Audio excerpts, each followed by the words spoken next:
परसों देर रात भरतपुर थाने में एक इंसिडेंट हुआ था। एक पुरुष और एक महिला, उनके फ्रेंड भरतपुर थाने में देर रात गए थे और वो बहुत अग्रीव्ड थे किसी बात को लेके। जब वो थाने में पहुंचे तो थाने में जो महिला ऑफिसर चार्ज में थी उनके पास गए और वहाँ पर जाते ही थोड़ा सा एग्रेशन में बात करना शुरू किए। जब ऑफिसर ने उनको बोला कि आप शांत हो जाइए और बैठ के जो भी घटना हुई है आपके साथ उसके बारे में बताइए हमको, तो वो और ज़्यादा एग्रीव्ड होके एकदम से ऑफिसर के ऊपर चिल्लाने लगी और बोलने लगी कि अपने सीनियर ऑफिसर को बुलाइए और मैं उनसे ही बात करूंगी, तुम लोगों से बात नहीं करूंगी। इस तरीके से कुछ ख़राब तरीके से ऑफिसर्स के साथ मिसबिहेव करने के मैनर में बात की। तो जो ऑफिसर थी उसने अपनी सीनियर एक महिला अधिकारी को बुलाया जो कि वहाँ पहुँची।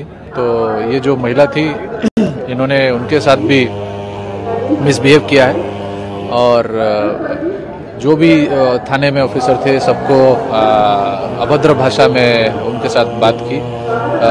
देख के लग रहा था कि वो कोई प्रॉपर स्टेट ऑफ माइंड में नहीं है और इंटॉक्सिकेशन के सिचुएशन में है।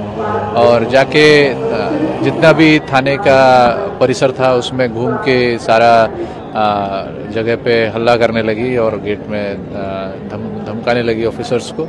यही सब घटना होने के बाद जब महिला ऑफिसर्स ने उनको रिस्ट्रेन करने की कोशिश की तो उनके साथ हाथापाई की।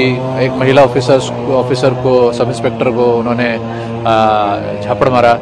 उसके बाद एक महिला ऑफिसर को उन्होंने दांत से काट लिया उंगली पे, जो उन्होंने कोशिश की जब उनको रोकने की। इस तरीके से उन्होंने बहुत मिसबिहेव किया ऑफिसर्स के साथ। इसी वजह से उनको भरतपुर थाने में जब कंट्रोल नहीं किया जा सका तो फाइनली जब आईएसी आए, आईएसी ने जब उनसे बात करने की कोशिश की तब भी उन्होंने उनके साथ मिसबिहेव किया।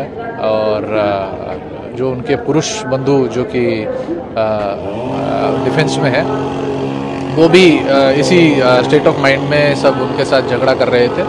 और ये सारी सिचुएशन होने के बाद भरतपुर पुलिस स्टेशन में एक केस रजिस्टर किया गया उनके खिलाफ। और उनको जब उन्होंने कंप्लेंट किया कि उनकी कंडीशन के बारे में, उनको हम लोग मेडिकल लेके गए। मेडिकल में उनका सारा जांच किया गया और तब उसके बाद जब मेडिकल में उनको ब्लड टेस्ट करने के लिए हमने डॉक्टर को बोला तो उन्होंने अपना ब्लड टेस्ट कराने से मना कर दिया। जानने के लिए हम ब्लड टेस्ट कराना चाहते थे कि वो कितना इंटॉक्सिकेशन है उनको, बट उन्होंने अपना मेडिकल करवाने से मना कर दिया। ये सारी घटना होने के बाद भरतपुर पुलिस स्टेशन में एक केस रजिस्टर किया गया जिसमें उनके अगेंस्ट में सेक्शन लगाए गए। पुलिस ऑफिसर्स को ऑन ड्यूटी उनका ड्यूटी में ऑब्स्ट्रक्शन करना, असॉल्ट करना, मिसबिहेव करना, ये सब तरीके के सेक्शन उनके ऊपर लगे। और जो वो महिला थी उन महिला को अरेस्ट करके कोर्ट को इस केस में अरेस्ट करके फॉरवर्ड किया गया। और जो उनके पुरुष बंधु थे उनको नोटिस देके हमने अभी उनको नोटिस देके छोड़ा है। और फर्दर इन्वेस्टिगेशन में हम सारे प्रकार के एविडेंस भी गैदर कर रहे हैं। कुछ वीडियो फुटेजेस भी हमने कलेक्ट किया है जिसमें दिख रहा है कि वो किस तरीके से मिसबिहेव कर रही हैं, ऑफिसर्स के साथ बात कर रही हैं मिसबिहेविंग टोन में और ख़राब कमेंट और इशारे भी कर रही हैं।